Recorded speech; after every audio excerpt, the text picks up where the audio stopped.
Jadi selamat datang kembali di UGM. Terima kasih atas kesediaannya untuk berbagi kepada kami. Sedikit kemarin sudah saya sampaikan kepada Mas Risa. Jadi ini adalah mata kuliah baru, judulnya Metode Mutakhir Bidang Ilmu Penyakit Tumbuhan untuk Prodi S3 Ilmu Pertanian, begitu.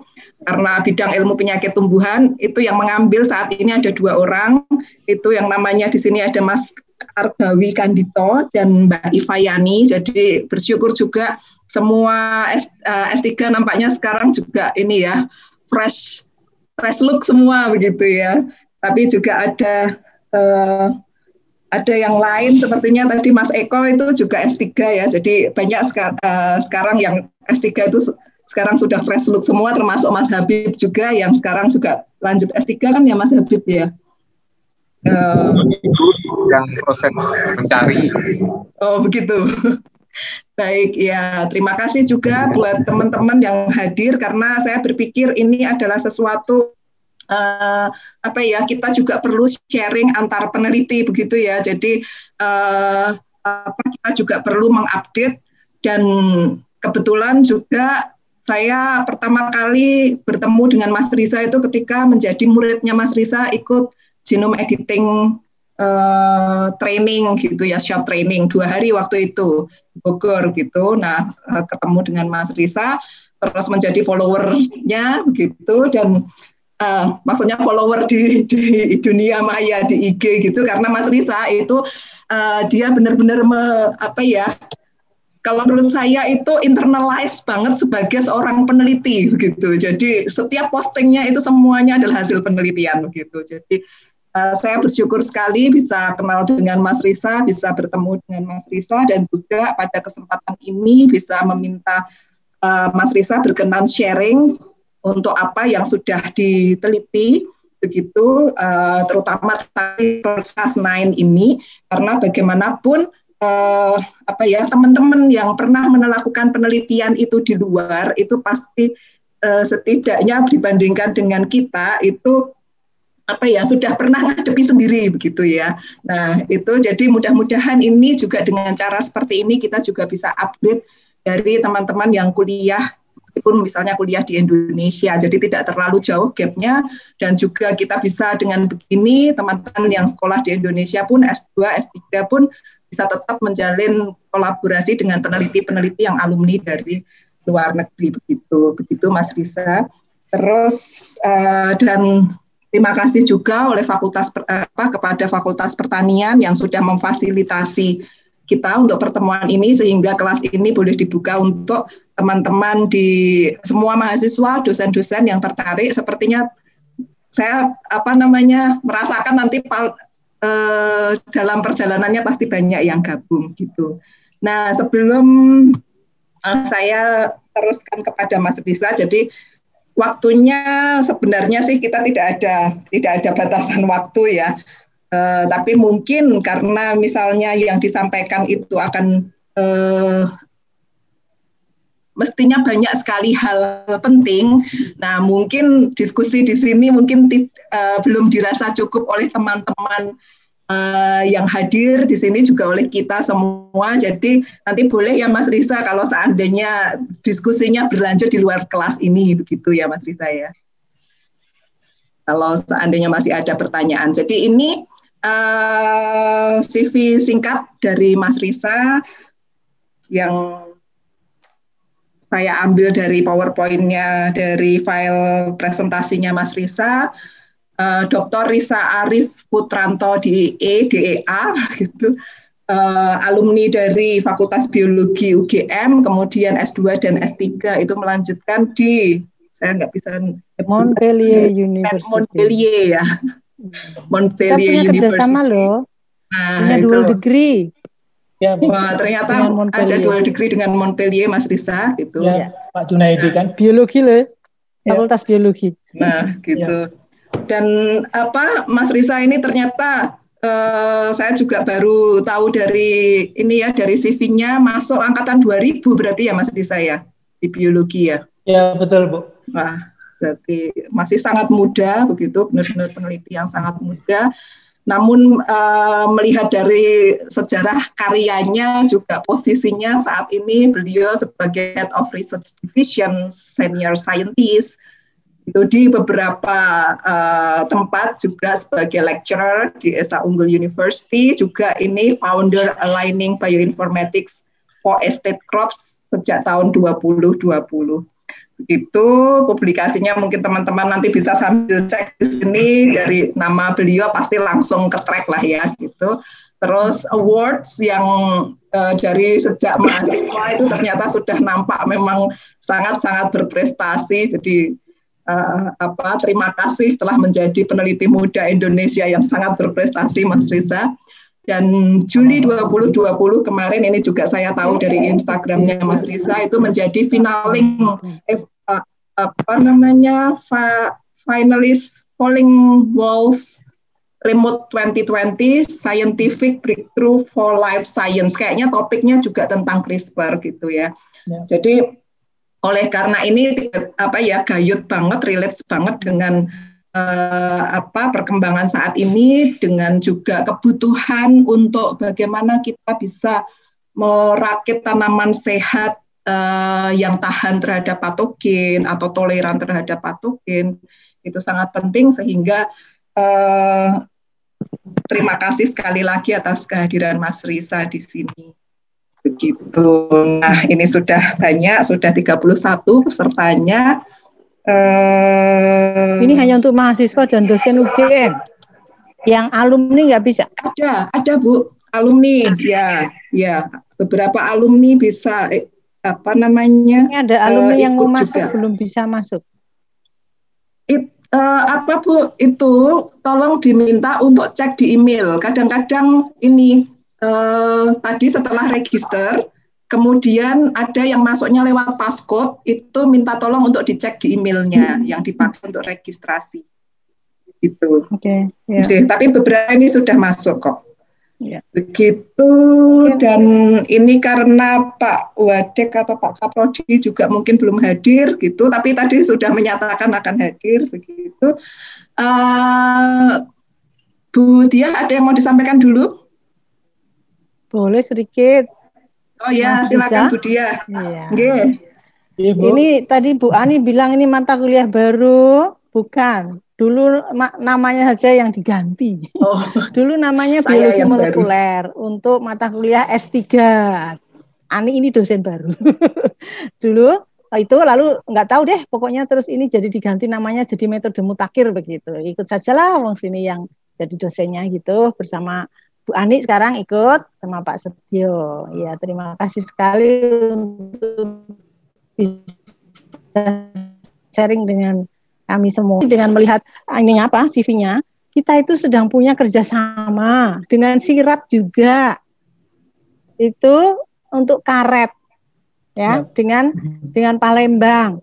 Ya, tapi ini yang sekarang penelitian itu yang agroforestry. Cuma di dalam agroforestry tadi itu ada work package 3 itu yang mengakomodasi sampai ke detail termasuk nanti metagenomik dan sebagainya, khususnya untuk penyakit tanaman untuk yang metagenomiknya gitu. Kebetulan saya yang sebagai PIC di UGM sini dengan Bu Veterina di IRI Sembawa, iya. Sama yang di Siratnya itu Pak Pascal Montoro, kenal ya? Ya, supervisor saya. Juga dengan alah ya Allah. Itu kebetulan juga saya sebagai promotor untuk Pak di lembaga penelitian karet juga, yaitu sekarang S3.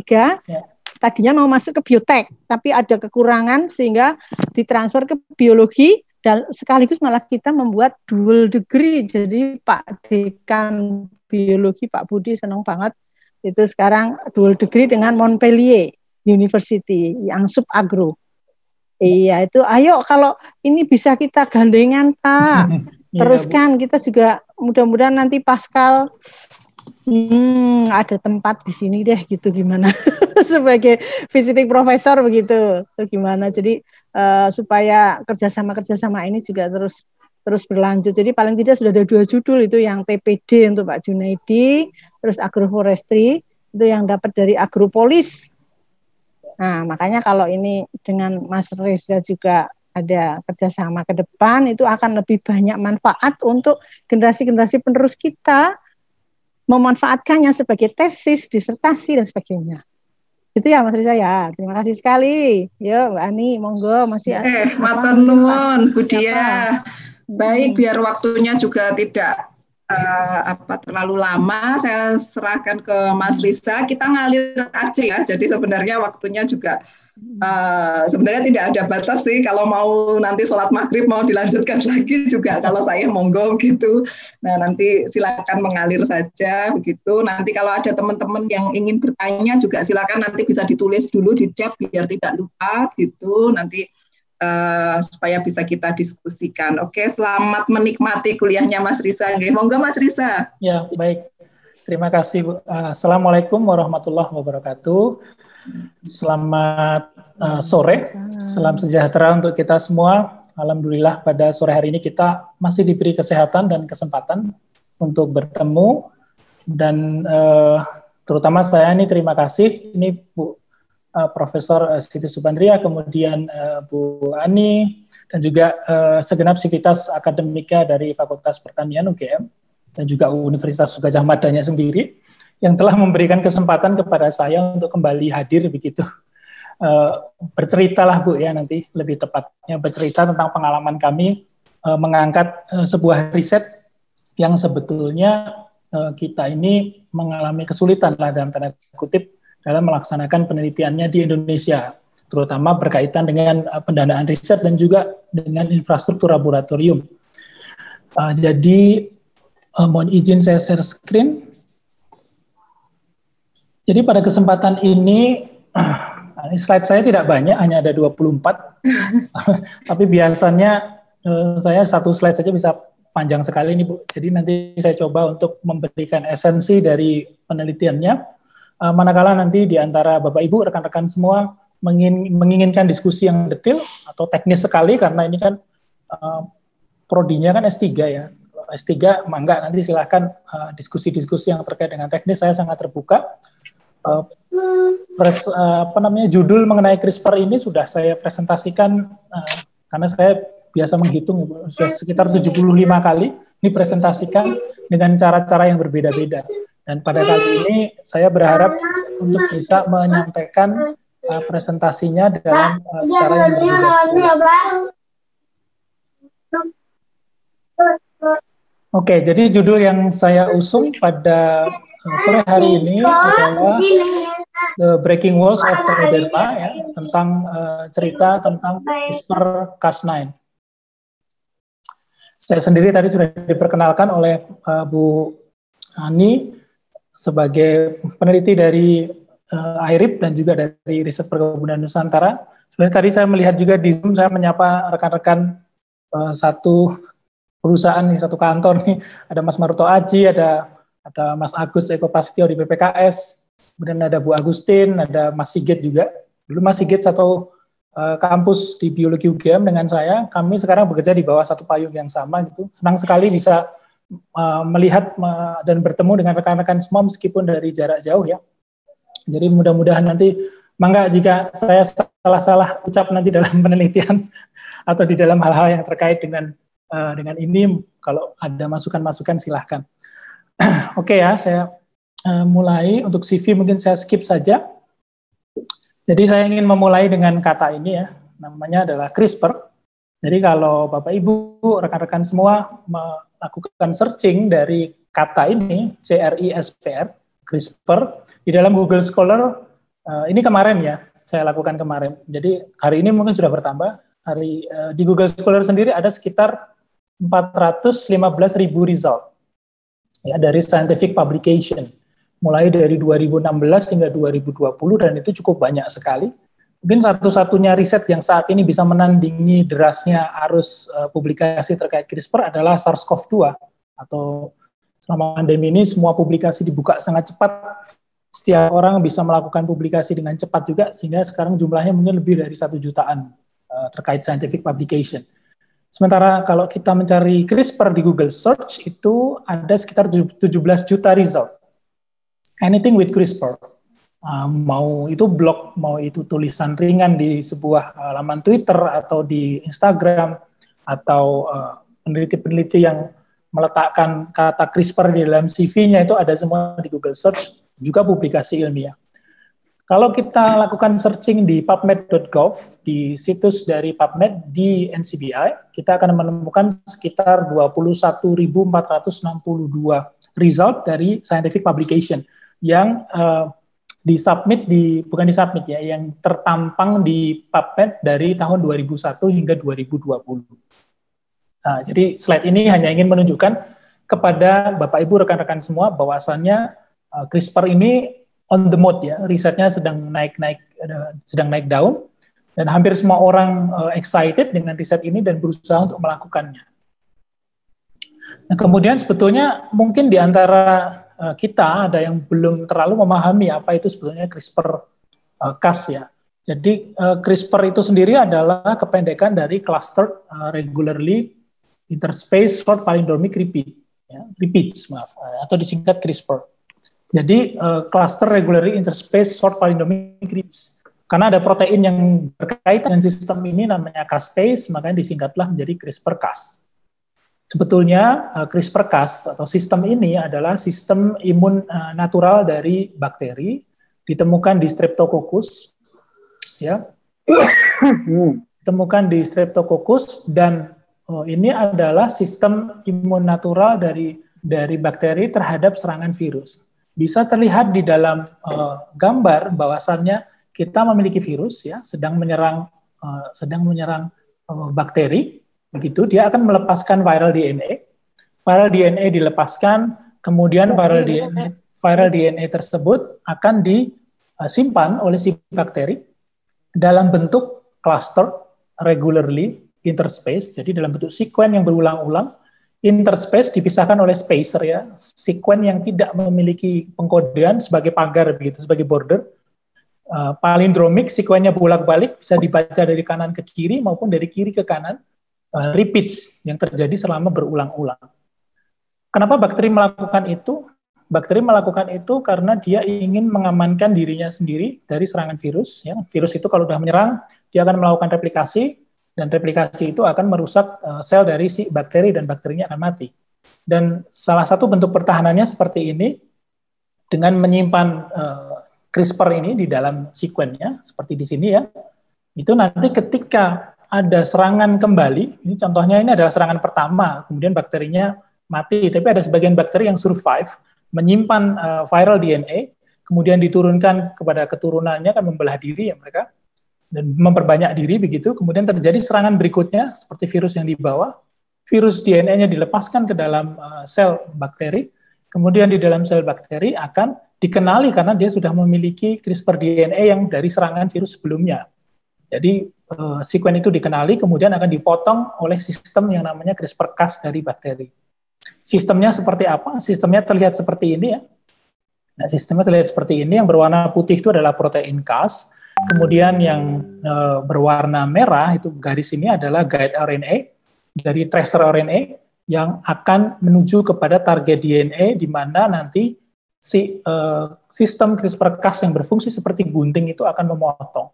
Jadi proteinnya sendiri terdiri dari dua lobe atau dua lobus, ya, lobus REC dan lobus NUC. Jadi seperti tang begitu. Kalau di ketang itu kita gencet begitu, dia akan terbuka dan tertutup. Dari fungsinya seperti itu, dan akan memotong daerah yang ditarget. Jadi dia hanya memotong daerah yang ditarget oleh guide RNA saja. Nah, sistem ini dikenali oleh beberapa peneliti di dunia sebagai adaptative immunity of bacteria versus virus, virus versus bacteria, bakteri versus virus, dan go on and on and on. Kenapa seperti itu?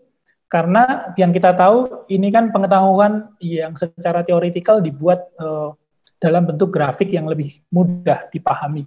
Namun demikian sebetulnya yang namanya CRISPR-Cas itu tidak berhenti di situ. Karena si virus tahu kalau dia dihambat perkembangannya oleh si bakteri, si virus bakteriofage itu, dan dia menciptakan sebuah sekuen atau skema yang kita sebut sebagai anti-CRISPR. Jadi CRISPR-nya tidak bisa mengenali sekuen dia lagi karena dibuat tidak termetilasi seperti itu dan dibuat loosen. Jadi sekuennya tidak dikenali oleh sistem dari CRISPR-Cas sehingga kita menyebutnya anti-CRISPR. Namun demikian bakterinya tidak berhenti, dia menciptakan juga model penyimpanan CRISPR DNA yang berbeda sehingga terjadilah adaptive immunity itu. Ini adalah asal muasal dari CRISPR. Nah, kemudian asal muasal tersebut dalam tanda kutip dikeluarkan oleh sebetulnya yang mengerjakan CRISPR-Cas itu ada sekitar 15 peneliti di dunia. 2 di antaranya yang sangat terkenal yaitu Jennifer Doudna dan Emmanuel Charpentier.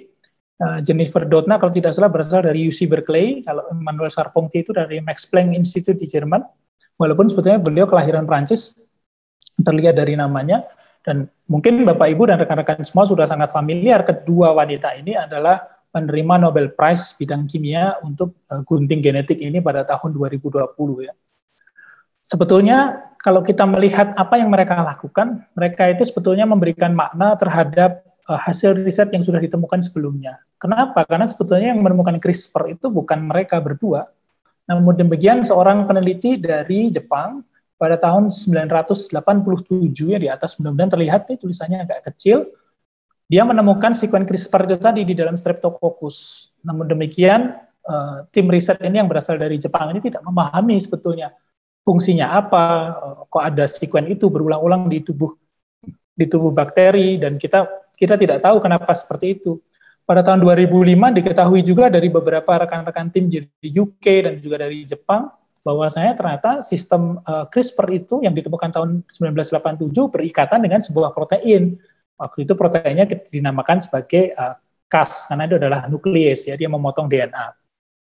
Dan pada tahun 2011 lah sebetulnya Emmanuel Charpentier dan juga Jennifer Doudna pada tahun 2012, antara 2 tahun itu mereka mempublikasikan 2 paper mereka di Nature terkait dengan pengembangan sistem editing gen yang bisa digunakan untuk merevolusi dari rekayasa genetika klasik yang kita menyebutnya dengan transgenesis.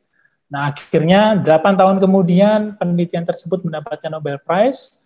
Kenapa? Karena sebetulnya CRISPR itu merubah the way we see genetic modifications. The way we see-nya bagaimana? Kalau dulu kita selalu terbatas pada individu-individu non-homolog atau spesies yang berbeda yang dimasukkan atau insersi gen, kemudian kita terbatas pada perilaku-perilaku overexpression seperti itu, memaksa sebuah organisme menghasilkan gen atau protein tertentu yang tidak berasal alamiahnya dari dirinya sendiri. Misalkan bakteri Escherichia coli kita minta untuk memproduksi human insulin, kemudian juga berbagai jenis tanaman kita minta untuk menghasilkan kita menyebutnya edible vaksin seperti itu. Jadi itu adalah teknik-teknik transgenesis klasik yang kita sering gunakan. Dan CRISPR merubah cara pandang itu. Kenapa? Karena sejak CRISPR hadir, everything seems to be possible. Contohnya adalah tahun 2017-2018. Seorang peneliti dari Tiongkok, yang kita mungkin sudah sangat mengenalnya atau mendengarnya di berita, Profesor He Jiankui, yang menciptakan non-HIV baby. Jadi Lulu sama Lala itu bayi kembar yang diedit reseptor HIV-nya kemudian disuntikkan dengan virus HIV. Virusnya ada di dalam tubuh kedua bayi ini, tapi virusnya tidak bisa menginfeksi sel dari si kedua bayi itu karena memang reseptornya dihilangkan atau kita menyebutnya dengan KO system. Jadi gennya di-KO-kan. Kalau reseptornya tidak ada, meskipun ada patogen di dalam tubuh seseorang pun, dia tidak akan bisa menimbulkan penyakit, dan lambat laun virus itu pun sendiri akan bisa hilang atau bisa dia menetap di situ tapi tidak akan pernah menimbulkan penyakit. Permasalahannya adalah He Jiankui bekerja dengan melanggar banyak kode bioethics, seperti mengedit manusia tanpa melakukan persiapan-persiapan, kemudian dilakukan secara diam-diam di laboratoriumnya, tidak dipublikasi dan lain sebagainya, sehingga membuat He Jiankui harus dipenjara selama 1 tahun. Sepertinya beliau sekarang sudah bebas dan sudah diberhentikan dari institusi di mana beliau bekerja. Yang kedua adalah Pablo Ross dari UCLA. Dia berambisi sekali untuk bisa memproduksi ginjal manusia, namun diproduksinya tidak di manusia, diproduksinya di dalam tubuh babi. Jadi growing new human organs in pigs. Itu luar biasa sekali karena dia menanamkan stem cell di situ yang akan dikembangkan menjadi atau diarahkan diferensiasinya menjadi ginjal di dalam tubuhnya si babi, tapi di tubuh babi ini menjadi ginjalnya manusia, bukan ginjal babi, bentuknya bentuk ginjal manusia, kemudian dipanen. Kenapa seperti itu? Karena kalau kita menunggu donor ya, dalam kondisi-kondisi kritis di bidang kesehatan, ketika kita menunggu donor itu akan sulit sekali untuk mendapatkan atau harus menunggu, kemudian pasiennya terlanjur nanti dalam kondisi yang gawat dan kemudian bisa meninggal dunia. Jadi Pablo Ross ini menciptakan sistem di dalam pigs yang saat ini sebetulnya penelitiannya masih di taraf in vitro ya, in vivo. Jadi coba mengembangkan stem cell itu di babi untuk bisa mendapatkan bentuk ginjal yang sempurna, yang sesuai dengan yang dia inginkan dengan cara mengedit gen di dalam babi itu agar dia bisa menghasilkan protein-protein yang membentuk ginjal dari manusia. Ini juga menjadi masalah kalau kita orang Muslim, kita akan mempertanyakan kehalalan begitu pasti. Di sisi lain, apakah ginjal yang dihasilkan dari babi ini tidak mengalami abominations? Bagaimana dengan perilakunya? Bagaimana dengan fungsionalitasnya? Karena dia terbiasa berada di dalam tubuh babi, kemudian dipindahkan di tubuh manusia. Seperti itu menjadi pertanyaan-pertanyaan, dan riset ini banyak sekali mendapatkan pertentangan. Yang terakhir mungkin adalah salah satu riset yang pertentangannya less ya, agak lebih sedikit, yaitu tentang genetically engineering entire population. Ini adalah Kevin Esvelt yang memimpin penelitian ini di MIT. Dia mencoba untuk menciptakan tikus yang tidak bisa tidak menciptakan tikus yang semuanya jantan gitu. Jadi mencoba untuk mengedit gen terkait dengan driving seks dari populasi hewan supaya terjadi populasi homogen dari satu jenis kelamin begitu.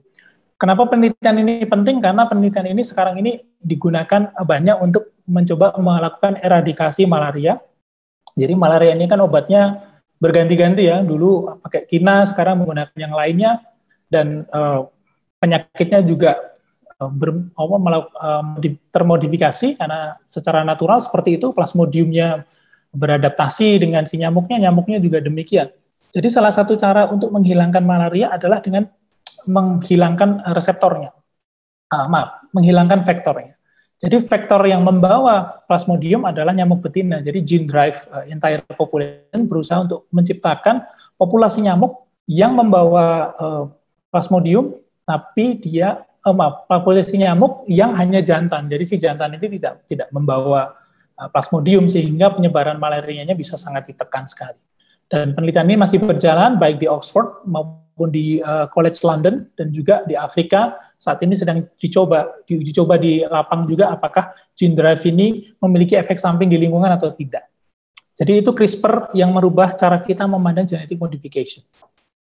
CRISPR itu bagaimana cara kerjanya? Jadi manusia itu sebetulnya melakukan yang kita sebut dengan repurposing classical Cas9 cuts di CRISPR system. Jadi intinya adalah CRISPR itu namanya nuklease ya. Nuklease itu berarti dia datang memotong DNA, dan cara kerjanya yang basic yang dasar itu ada dua, yaitu pemotongan yang kita sebut dengan DSB, double strand break, atau pemotongan utas ganda DNA seperti ini. Ada opsi A dan opsi B. CRISPR ketika datang memotong DNA dari target, dia akan menghasilkan dua jenis pemotongan. Pemotongan pertama yang kita sebut dengan opsi A adalah pemotongan yang kita sebut dengan NHEJ atau non-homologous end joining. Dia memotong double strand break, kemudian terjadi error prone repair, atau diperbaiki oleh sel secara natural. Perbaikannya menghasilkan mutasi, dan mutasi itu kita harapkan bisa men-knock out gennya, karena yang kita harapkan adalah terbentuk codon stop di dekat-dekat dari error prone repair ini, sehingga proteinnya tidak terbentuk, sehingga sehingga proteinnya KO. Di sisi lain ada opsi B. Opsi B itu adalah bagaimana caranya mengarahkan error prone repair ini supaya tidak asal saja gitu oleh sel, karena ini dilakukan secara random. Kita mencoba memasukkan CRISPR-Cas9 ke dalam sel, kemudian dia mentarget, tapi selain CRISPR-Cas9 kita juga memasukkan yang namanya template DNA. Template DNA itu berisi daerah yang kita potong, yang kita target, dan kita menargetnya supaya dia menghasilkan basa-basa yang kita inginkan, sehingga mutasinya bisa kita arahkan, ya, tanda kutip. Kita bisa menghasilkan codon stop di tempat yang dimana kita mau, atau kita bisa melakukan modifikasi terkait gen tersebut sehingga dia menjadi tidak fungsional menggunakan template for repair itu. Dan metode yang kedua ini adalah metode yang saat ini paling banyak digunakan di dunia, yang kita lebih kenal dengan precise genome editing. Kita sebut precise karena mutasinya kita arahkan. Oke, itu adalah konsep dari cara kerja repurposing Cas9 cuts di CRISPR system. Kalau kita kembali ke dunia tanaman, di dunia tanaman itu sebetulnya CRISPR posisinya ada di mana? Jadi CRISPR itu adalah New Genetic Modification Techniques. Kalau kita mau sebut itu sekarang namanya NPBT, New Plant Breeding Techniques. Ada di sini posisinya yang berwarna biru. Kuncinya apa? Jadi kuncinya kalau kita berbicara modifikasi genetik, kita akan berbicara scope of genetic change, perubahan dari genetikanya, new combination of genetic materials, ke atas vertikal dan ke kanan horizontal. Kalau kita berbicara transgenesis dulu, rekayasa genetika, kita berbicara di level ini, classical engineering. Mencoba merubah atau melakukan DNA insertion yang besar, gitu. Jadi kalau diibaratkan dengan pembedahan di dunia kesehatan, transgenesis itu adalah laparotomi, perutnya dibelek, gitu, panjang. Jadi beresiko sangat besar sekali terhadap pasien. Di sisi lain, CRISPR-Cas9 atau teknik-teknik nukleus lain seperti talent zinc finger yang juga masuk ke dalam parameter genome editing, itu mencoba untuk mengedit sesedikit mungkin, namun demikian mendapatkan kombinasi genetik material yang tidak terlalu wide, yang kita target. Jadi posisinya ada di tengah-tengah. Terlalu sedikit jelek, terlalu banyak juga jelek. Jadi dicari jalan tengahnya. Itu sebabnya di dalam dunia biologi molekuler yang namanya transgenesis menimbulkan banyak kecurigaan, tanda kutip, menimbulkan banyak pertanyaan karena kita tidak bisa mengendalikan perubahan genetik materialnya ini. Yang dimana nanti akhirnya menjadi sesuatu yang kita sebut dengan chimerik, gitu ya, monster atau sesuatu yang tidak kita inginkan. Nah, CRISPR ini memberikan peluang di mana kita tidak perlu melakukan modifikasi terlalu besar. Oke, itu adalah New Genetic Modification Technique. Nah, kemudian, ini saya langsung rangkum saja, ketika kita banyak melakukan studi terkait CRISPR, terutama ini di tanaman, kita mendapatkan beberapa problematika yang mungkin tidak ditemui di sel manusia ataupun sel hewan. Tapi ada satu permasalahan CRISPR yang ditemui di semua organisme, ya, yaitu adalah off-target effects. Apa itu off-target effects? Tadi kita memahami bahwasanya kompleks CRISPR itu terdiri dari protein Cas9, terdiri dari tracer dan sgRNA, atau kita menyebutnya single guide RNA yang akan membawa atau mengguide pengarah dari si kompleks itu menuju DNA target dan kemudian akan memotong DNA target tersebut. Nah, kalau pemotongannya tepat pada daerah sgRNA itu, kita akan menyebutnya sebagai on target.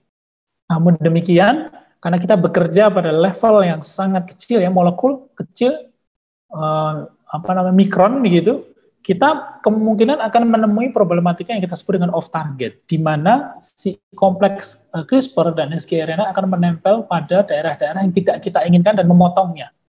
Ini jujur saja kami alami pada tahun 2015 ketika kami memulai penelitiannya. Misalkan pada hari Senin saya mengambil sampel kalus gitu, kemudian kami sequencing, terpotong. Nah, kami senang sekali gitu, terpotong ini. Jadi dia tidak lagi terbentuk gennya, jadi dia ada codon stop setelah daerah-daerah yang ditarget oleh sgRNA. Hari berikutnya kami coba ambil kalus lagi karena kita ingin melihat perkembangan kalus day to day. Kita lakukan sequencing dari hari ke hari, ternyata besoknya kok gennya hilang semua. Kok sekuensinya berubah semua. Apakah ada problematika sequencing atau problematika yang lain? Lalu setelah kami banyak berdiskusi juga dengan para ahli dan juga mencoba untuk melakukan verifikasi sendiri, kami menyadari bahwasanya gunting CRISPR-Cas9-nya masih terus memotong-motong di tempat lain. Jadi off targetnya terjadi, jadi tidak dihentikan dia. Karena energi di dalam selnya masih ada dan dia memotong. Oke, ya, itu off target. Dan itu adalah salah satu hal yang paling krusial di dalam problematika CRISPR. Di sisi lain, kalau kita bekerja dengan tanaman, kalau pada manusia, misalkan kita bekerja pada kanker payudara, gennya ada 2, BRCA1, BRCA2. Tapi kalau kita berbicara pada tanaman, misalkan pada family gen yang saya pelajari selama saya PhD, misalkan IP2ERF atau ethylene response factor family ada sekitar 114 di tanaman karet misalkan. Jadi kalau kita knock out satu gen, itu sepupu-sepupunya yang lainnya bisa menggantikan fungsinya. Kita menyebutnya sebagai compensatory expression changes atau sifat redundancy dari ekspresi gen.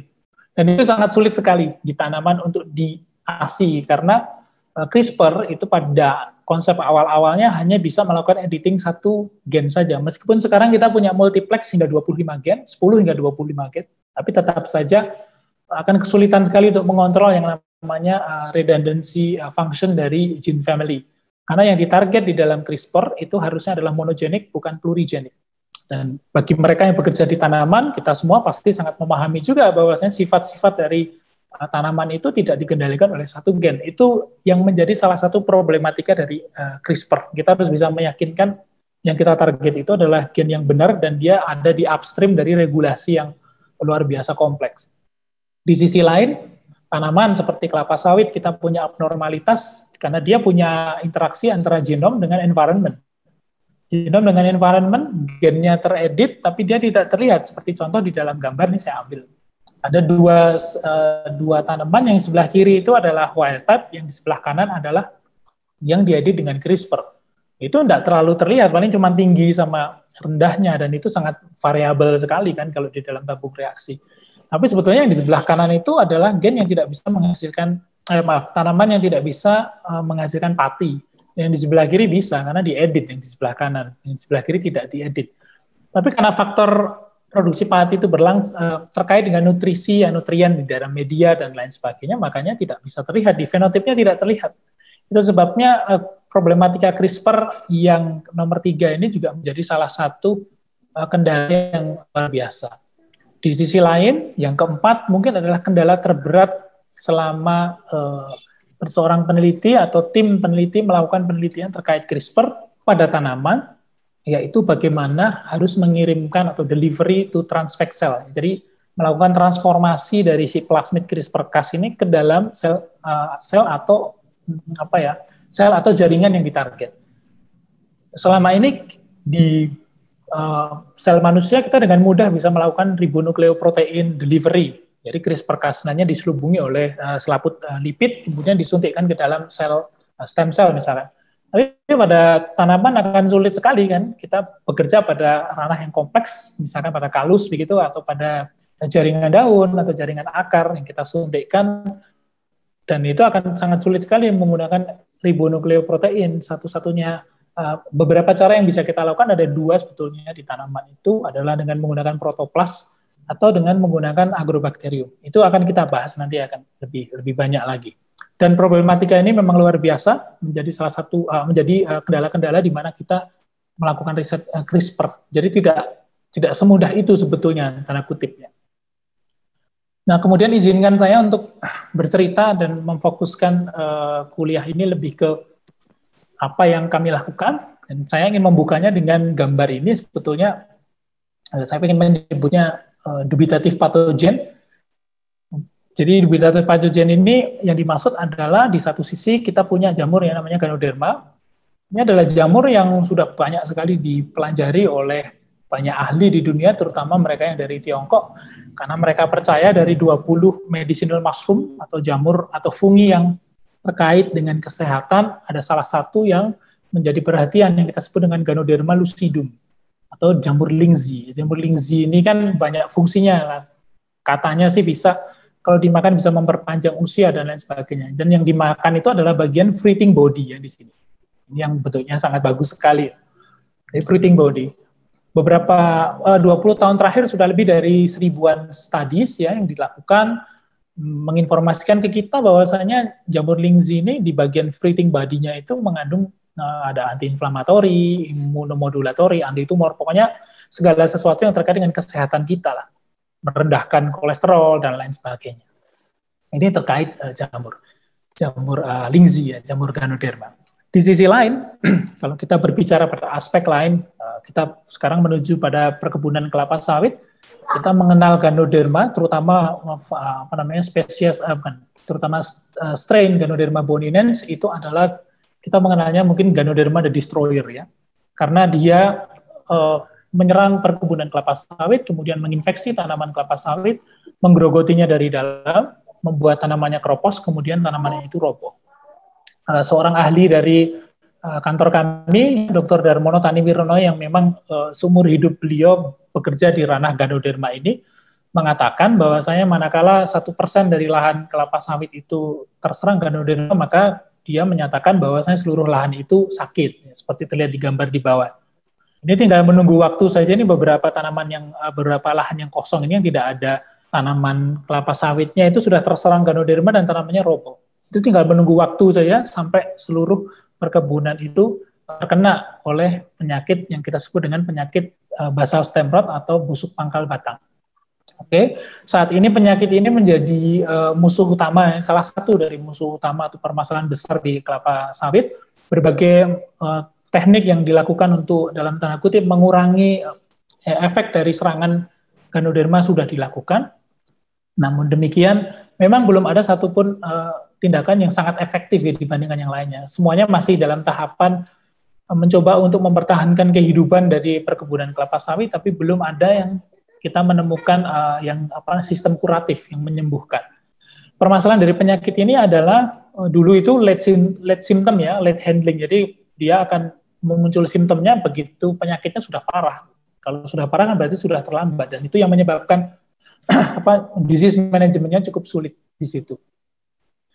Nah, berdasarkan dari ekspertis kami mencoba untuk memahami mekanisme-mekanisme yang namanya penyakit. Tentu saja ini Bapak Ibu, rekan-rekan kan paham yang namanya segitiga penyakit atau trias penyakit. Adanya penyakit itu tentu saja adanya imbal balik antara host, inang, dan juga dengan patogennya.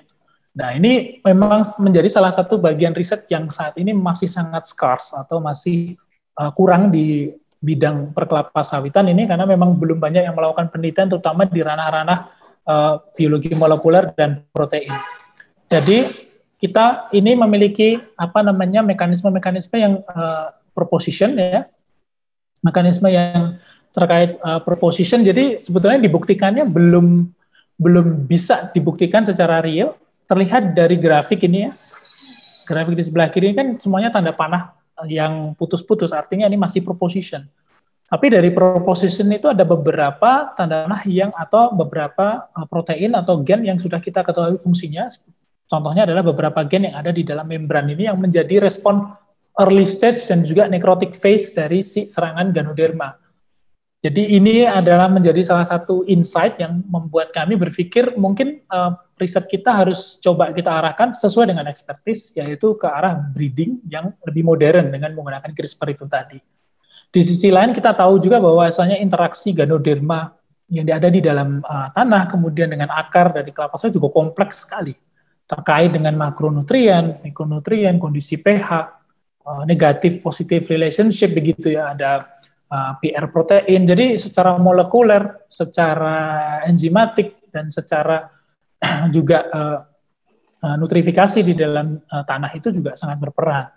Nah, hal inilah yang mungkin menjadi insight pertama kenapa riset ini sangat, kami dulu awal-awal melakukan riset ini kompleks sekali sepertinya.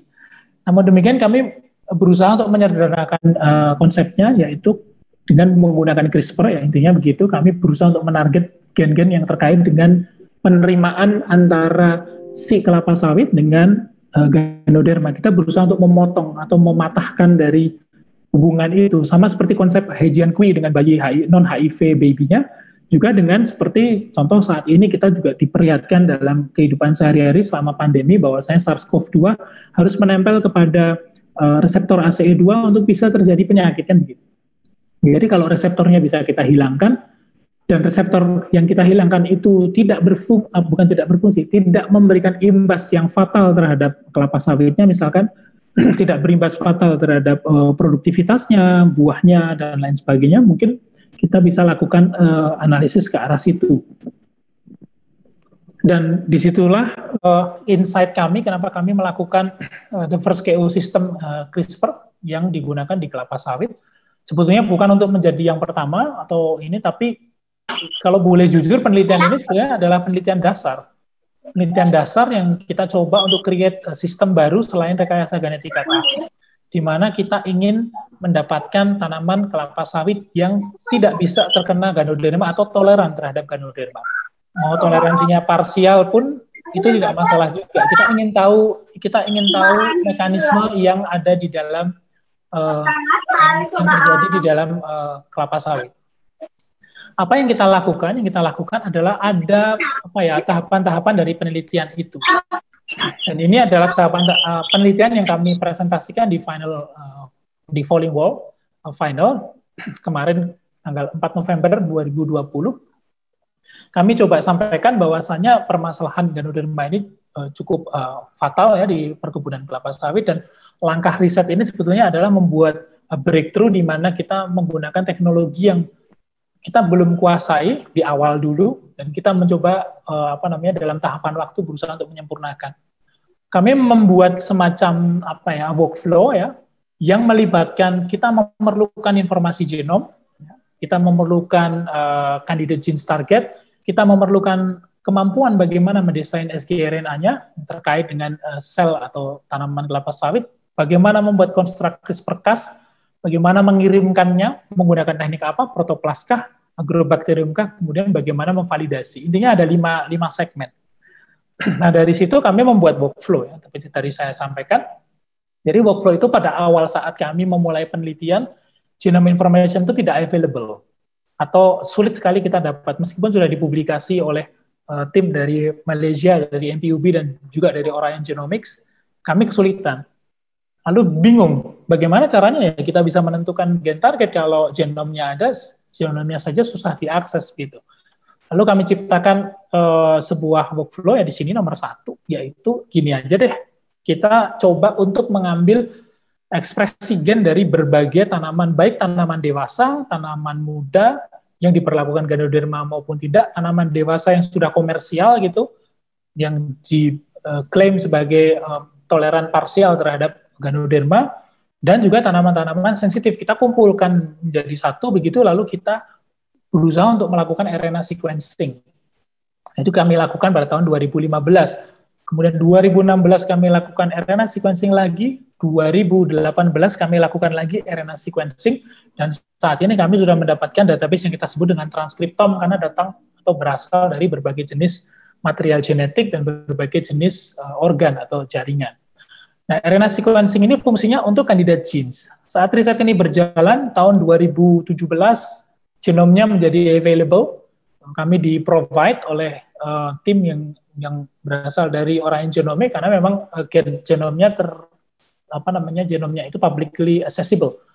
Jadi akhirnya kita konfirmasi RNA sequencing kita coba mappingkan dengan genom, kemudian kami mendapatkan target genes.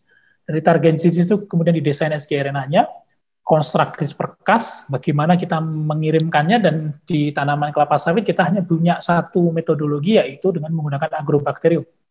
Kemudian kami lakukan validasi by sequencing dan bioinformatics. Kemudian pada nanti Januari 2021 tanamannya kita akan coba uji di lapang. Kita coba taruh Ganoderma di tanaman itu, apakah terinfeksi atau tidak. Kalaupun terinfeksi atau tidak terinfeksi, apakah tanamannya mati atau tidak. Ini adalah workflow-nya. Nah, izinkan saya untuk menceritakan agak lebih detail terkait dengan database RNA sequencing. Jadi database RNA sequencing ini masih kurang sekitar 5 per N.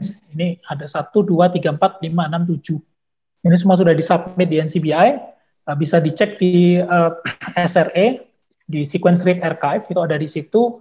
Bentuknya raw, jadi kalau mau di-download itu besar sekali, 24,5 giga dari satu study itu 24-an giga, yang OP1, OP3, OP9 ini juga sekitar 20-an giga base. Jadi memang memerlukan superkomputer untuk bisa melakukan downloading dan juga mengakses. Intinya apa? Intinya yang kami ingin sampaikan adalah untuk bisa melakukan ini perlu orang dengan background bioinformatics, mungkin grup ya, atau beberapa orang yang punya background itu. Kemudian dilakukanlah analisis RNA, post-RNA-seq. Kemudian kita tahu dari RNA sequencing itu bahwasannya di sebelah kiri ini adalah daun, yang di sebelah kanan ini adalah akar, ini adalah sampel-sampel ya, sampel-sampel dari pair ends. sampel-sampel ini mewakili material genetik yang kami ambil. Ini adalah daun dibandingkan daun, ini akar dibandingkan dengan akar. Kita berusaha, kenapa harus mengambil daun? Karena kita ingin mencoba membandingkan ya. Kadang-kadang kalau kita melakukan checking ekspresi gen, kita tahu ada gen yang terekspresi di daun tapi tidak di akar. Nah, kita menyebutnya spasio-temporal. Ada gen yang terekspresi di akar tapi tidak di daun dan sebaliknya. Kita hanya ingin memastikan saja.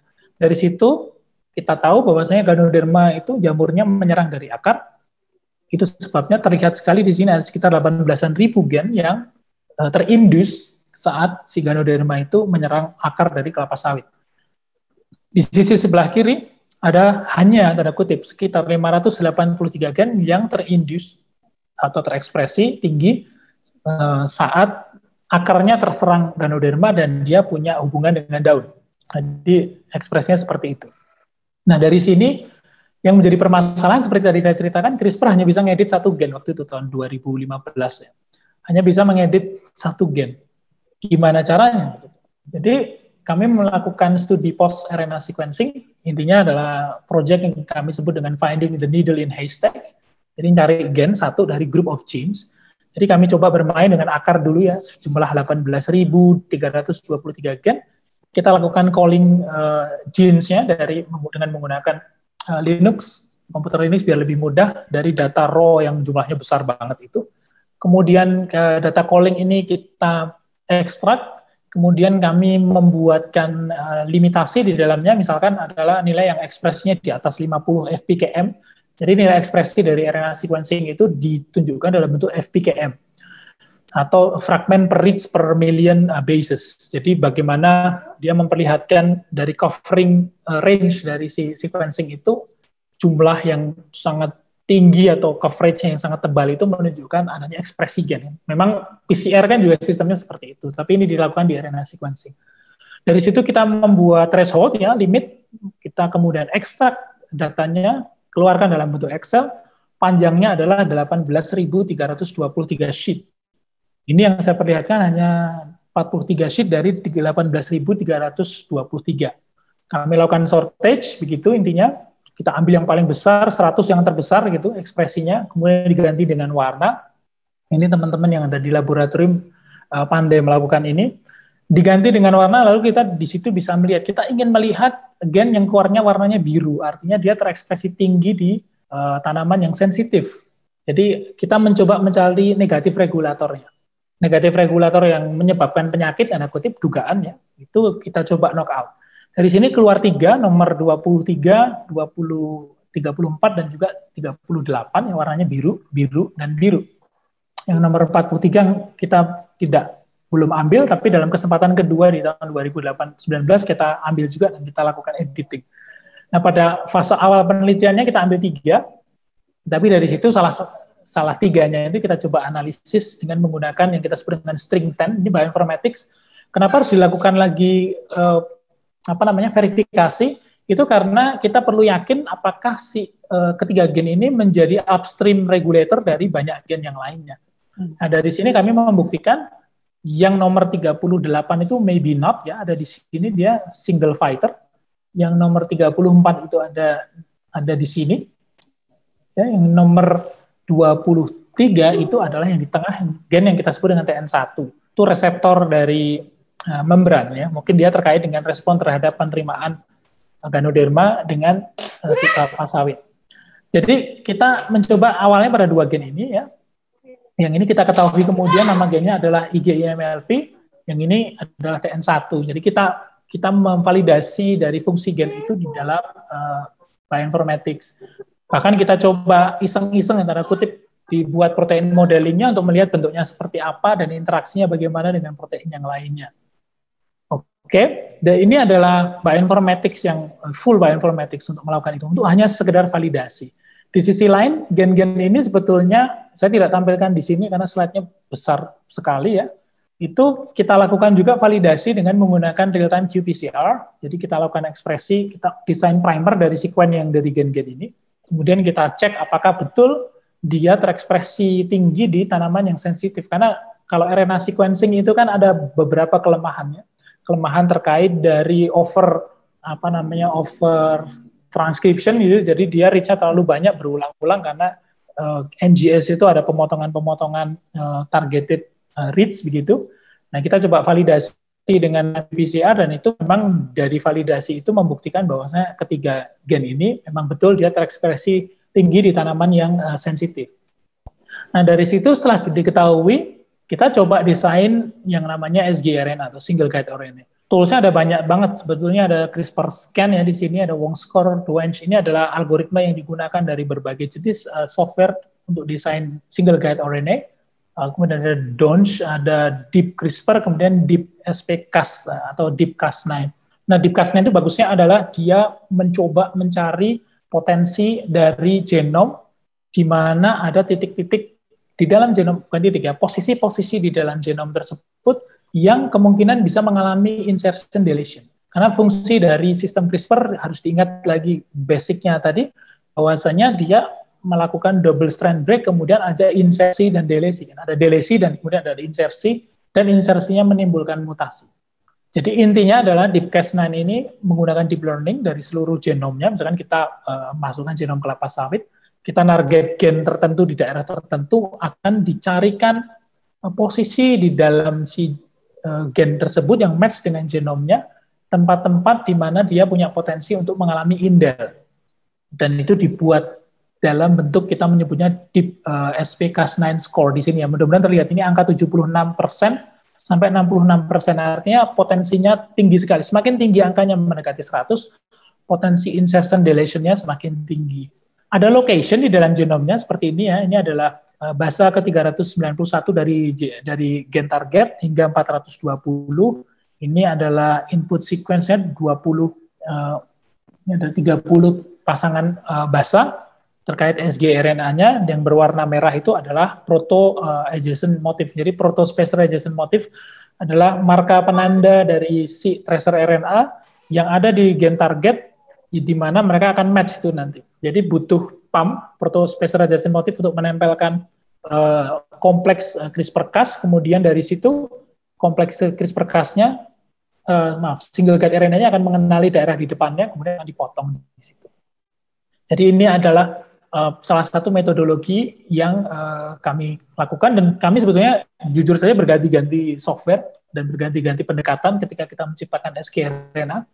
Karena seiring berjalannya waktu, riset ini juga perkembangannya sangat cepat sekali. Awalnya menggunakan benchling, kemudian kami lakukan dengan SnapGene, kemudian kami ganti lagi dengan CRISPR-Off, CRISPR-Scan, sekarang kita gunakan dengan Deep Cas9, dan setiap kali perkembangan ini kami merasakan memang ada peningkatan-peningkatan dari efisiensi begitu.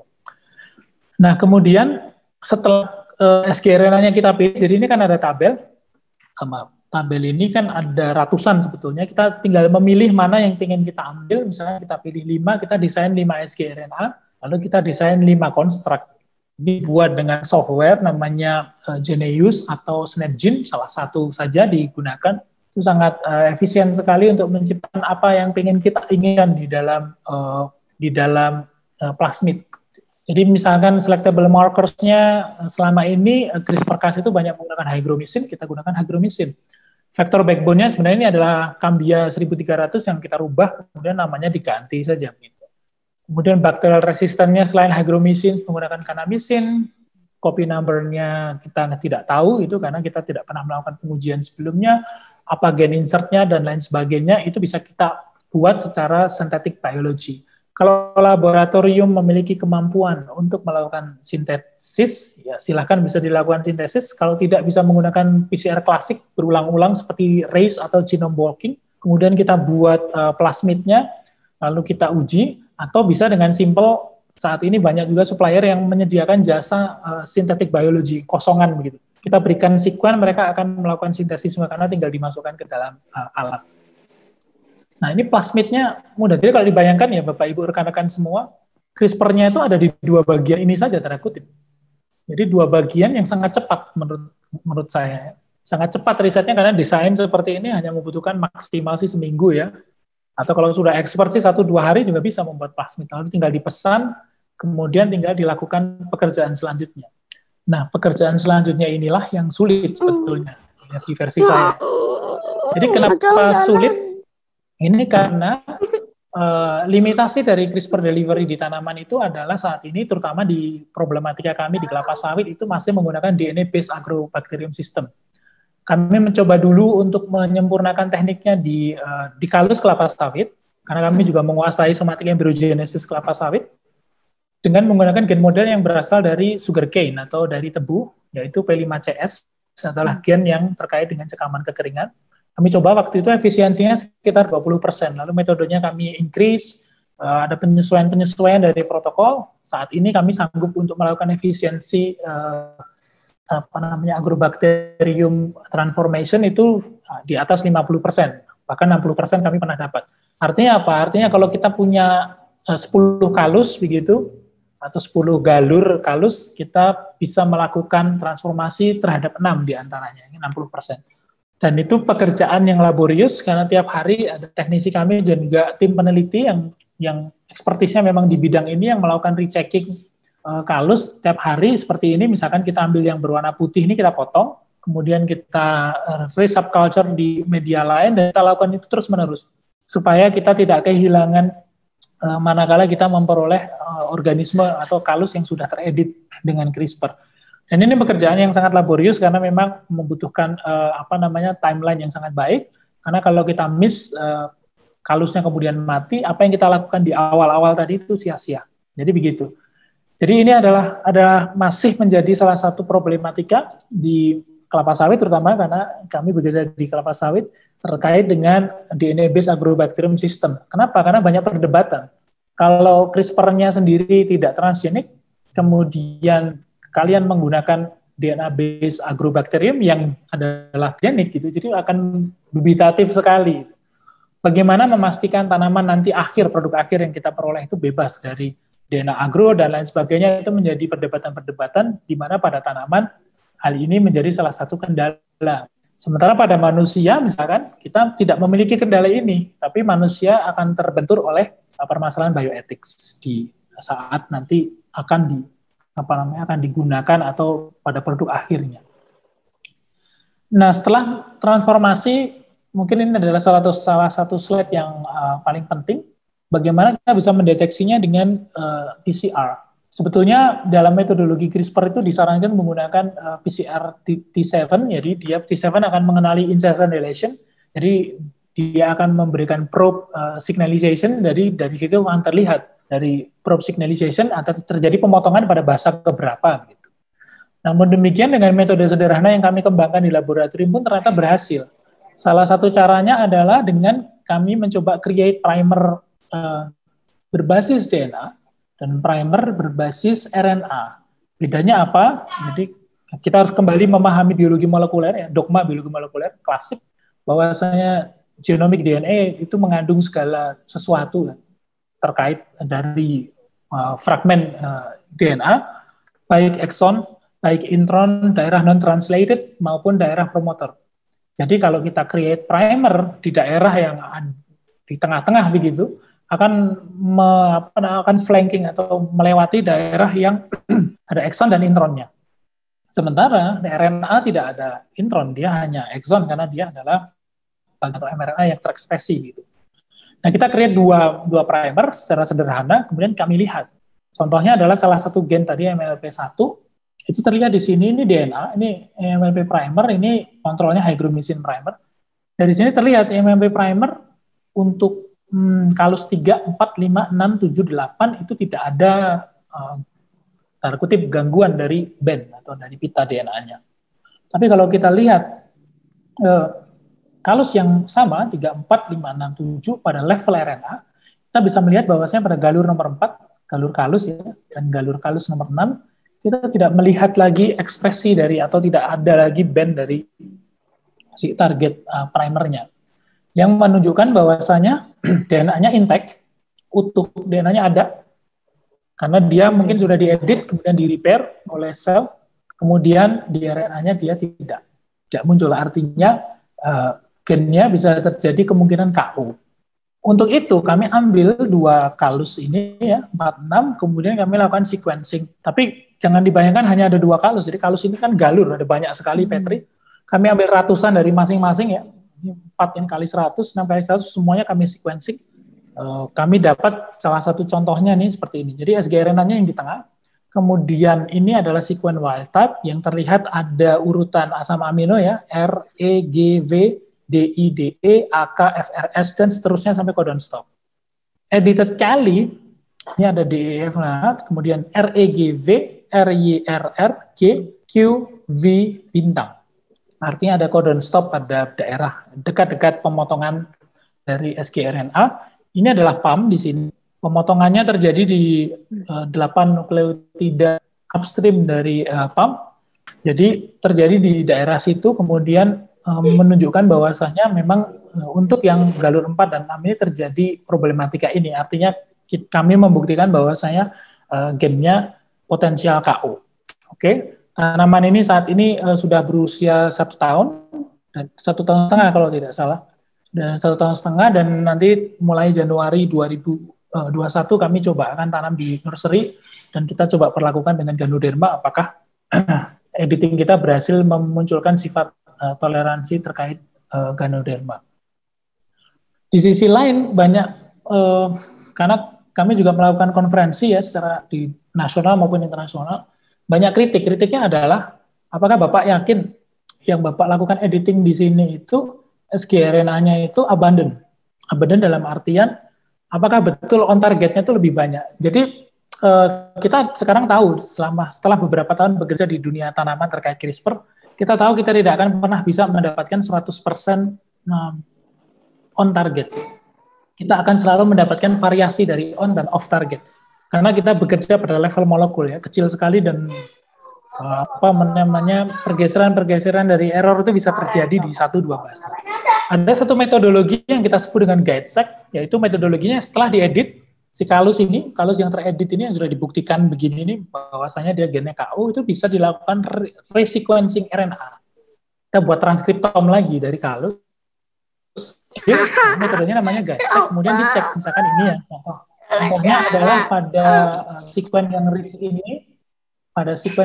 ini, kita bisa tahu ini ada titik-titik artinya dia adalah on target, ada di 4.572 reach.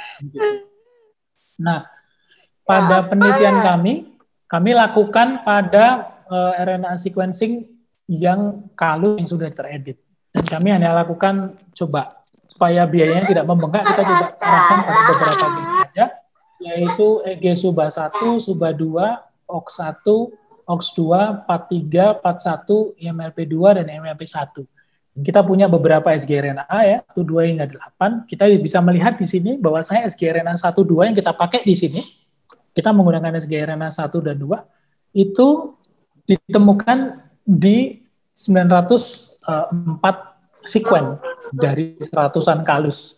Artinya apa? Artinya sgRNA-nya sebagian besar ya, atau populasi dari kalusnya itu terpotong di gen EGMLP1 dan EGMLP2 dengan menggunakan sgRNA 1 dan sgRNA 2. Gen EGMLP1 dan 2 ini adalah isoform, jadi bentuk dari varian. Sebenarnya gen yang sama, hanya saja dia diekspresikan berbeda dengan alternatif splicing begitu, tapi dia menghasilkan protein yang mirip sekali dan bisa dipotong dengan 2 sgRNA.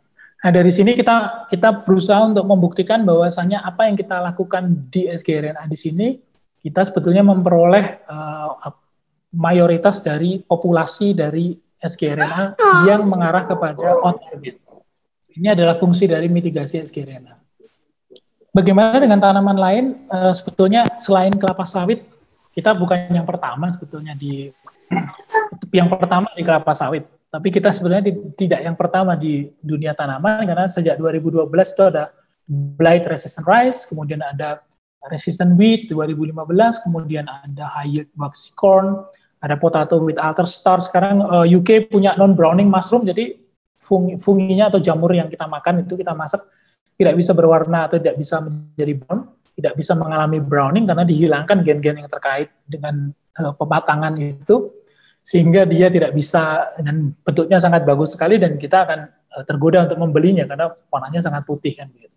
Di sisi lain ada juga kakao cucumber, rice ya, kemudian soybean dan juga wheat. Dan ini sepertinya tidak akan berhenti sampai di sini. Ini karena kita ini sekarang berada pada era yang sangat cepat sekali, ya, eranya CRISPR, di mana editing itu bisa dilakukan dengan sangat precise. Meskipun tadi ada beberapa kendala, namun tim-tim peneliti yang bisa melewati kendala-kendala itu umumnya akan bisa berhasil untuk melakukan editing genom dari plant crops. Ya. What else? Ya, mungkin di future breakthrough-nya menurut saya adalah ini. Jadi publikasi pada tahun 2020 dari tim dari Tiongkok yang menunjukkan adanya opsi lain selain Agrobacterium maupun Protoplast untuk melakukan delivery dari sistem CRISPR menuju DNA target dengan menggunakan sistem virus. Seperti sekarang yang kita tahu juga ada beberapa vaksin yang dikembangkan dengan menggunakan adenovirus, ya, seperti vaksin yang dikembangkan dari Rusia itu menggunakan itu untuk melakukan delivery. Dan pada tanaman, delivery ini dulu disinyalir cukup sulit karena tergantung jenis-jenis tanamannya, jenis spesiesnya, dan bagaimana respon mereka yang terkait juga dengan struktur genomnya, itu cukup beragam. Nah, sekarang mereka bisa mengembangkan sistem yang bisa digunakan secara versatile di seluruh tanaman dengan menitipkan si CRISPR-Cas9 seperti ini di dalam virus yang sudah dikosongkan, yang penting ada bentuk virusnya. Virusnya sudah inaktif, kemudian diinjeksikan ke tanaman, ke daun, dan dia terlihat bahwasanya terjadi pengeditan. Ini contohnya adalah pada, kalau tidak salah ini pada tanaman tembakau, dan yang diedit adalah gen-gen terkait dengan buka tutupnya stomata. Jadi stomatanya mau ditutup aja terus. Jadi terlihat di sini terjadi editing, dan kalau kita lakukan sequencing, ternyata 90% dari plant atau tanaman tembakau yang terregenerasi itu bisa teredit, dan itu menunjukkan bahwasanya transformasinya jauh lebih tinggi, 90%, ya, lebih tinggi dibandingkan dengan Agrobacterium. Dan ini menjadi salah satu berita yang cukup menyenangkan karena mungkin bisa dicoba juga untuk tanaman-tanaman lain termasuk di riset yang sedang kami jalankan. Oke, jadi untuk menyimpulkan, mungkin saya ingin berbicara mengenai tip of CRISPR bird atau gunung esnya CRISPR. Kita tahu atau kita juga excited sekali teknologi ini di Indonesia pun bisa dilakukan, di luar negeri apalagi dengan infrastruktur yang sangat baik. Kita tahu sekarang bahwasanya kita bisa menggunakan CRISPR-Cas9 untuk melakukan knockout genes. Kita sekarang punya CRISPR-Cas12a dan 13a yang digunakan dan saat ini sedang dikembangkan untuk sistem deteksi COVID-19 misalkan. Kita tahu bisa melakukan modifikasi dari Cas9, kita menyebutnya deactivate Cas9 atau CRISPR-Cas9 yang bisa untuk tidak memotong, tidak membuat KO, tapi justru mengaktifkan gen. Itu luar biasa sekali. Kita tahu banyak keuntungan dari CRISPR ini, namun demikian kembali mengingat bahwasanya pada tanaman, hal-hal yang saat ini kita tahu, limitation-nya ada pada redundancy genes, targetnya, kemudian delivery system-nya ke dalam sel target. Saat ini pembahasan tentang ethical boundaries tentang CRISPR di tanaman belum terlalu menyuruhkan riset ini, jadi risetnya terus ongoing. Pada manusia sendiri sudah dilarang untuk digunakan dengan germline therapy, ya, untuk menciptakan bayi-bayi dengan hidung mancung atau dengan gen-gen yang dipilih-pilih, itu tidak diperkenankan di dunia. Nah, teknologinya sendiri masih evolve, justru karena teknologinya masih evolving inilah yang membuat kita mungkin sedikit takut, ya, dalam tanda kutip pada gunung es yang ada di bawah layer ini. Mungkin teknologi ini kalau digunakan dengan salah bisa menghasilkan spesies abomination atau menciptakan monster atau mengganggu keseimbangan lingkungan, sama seperti kasus-kasus dalam pengembangan gene drive pada malaria misalkan. Namun demikian riset itu memang selalu menjadi dua mata koin, ya, kita bisa memilih pada sisi yang mana, dan idealnya adalah menyeimbangkan kedua sisi, di mana kita bisa mendapatkan keuntungan dari riset yang breakthrough seperti ini. Di sisi lain tidak terlalu memberikan efek negatif terhadap hal-hal yang tidak kita inginkan seperti di lingkungan. Mungkin untuk mengakhiri perkuliahan sore ini, saya ingin berterima kasih ini kepada tim laboratorium kami di IRIP di sana. Peneliti-peneliti pun keluar masuk, ada yang dulu terlibat di riset sekarang tidak lagi terlibat. Tapi kami juga berterima kasih kepada mereka atas sumbangsih pikirannya gitu. Kami berterima kasih juga pada teman-teman yang mudah-mudahan terlibat di alibi, kemudian supervisor kami atau kita menyebutnya konsultan kami terkait CRISPR yang sudah melakukan lebih dulu sebetulnya CRISPR-Cas9 ini, tapi di bakteri di IPB, Profesor Antonius Suwanto, rekan-rekan di FIN, ya, yang menyediakan bahan tanaman pada awal-awal kami melakukan riset, rekan-rekan kami di PPKS, ya, ada Bu Rohana, ada Bu Wening dan tim yang di sana yang sudah mendukung kami dengan dengan sangat konsisten. Untuk mengakhirinya mungkin ini saatnya kita merubah dunia dengan cara crispy ya, dengan cara CRISPR. Mudah-mudahan informasi ini bermanfaat. Saya terbuka untuk pertanyaan dan kurang lebihnya mohon maaf. Saya kembalikan lagi ke Bu Ani. Terima kasih. Assalamualaikum warahmatullahi wabarakatuh. Waalaikumsalam. Terima kasih banyak Mas Risa penjelasannya. Ya, pasti banyak hal ya yang ingin teman-teman diskusikan karena ini macam-macam Mas Risa, ada dari mahasiswa S1, S2, S3 juga dosen. Ya, jadi dengan masing-masing background yang diketahui tentang CRISPR pasti juga menyimpan banyak pertanyaan. Nah, ini yang sudah masuk pertanyaannya di sini mungkin juga karena waktu ya. Jadi mohon maaf nanti kalau teman-teman misalnya masih membutuhkan tertarik misalnya untuk melakukan penelitian tentang CRISPR ini bisa langsung searching namanya Mas Risa, itu nanti pasti lengkap informasinya sudah langsung muncul. Nah, ini tadi dari Mas Toto Argawi Kandito itu tadi tentang sgRNA ya. Tapi sepertinya tadi di slide sudah ada penjelasan ya Mas Toto ya.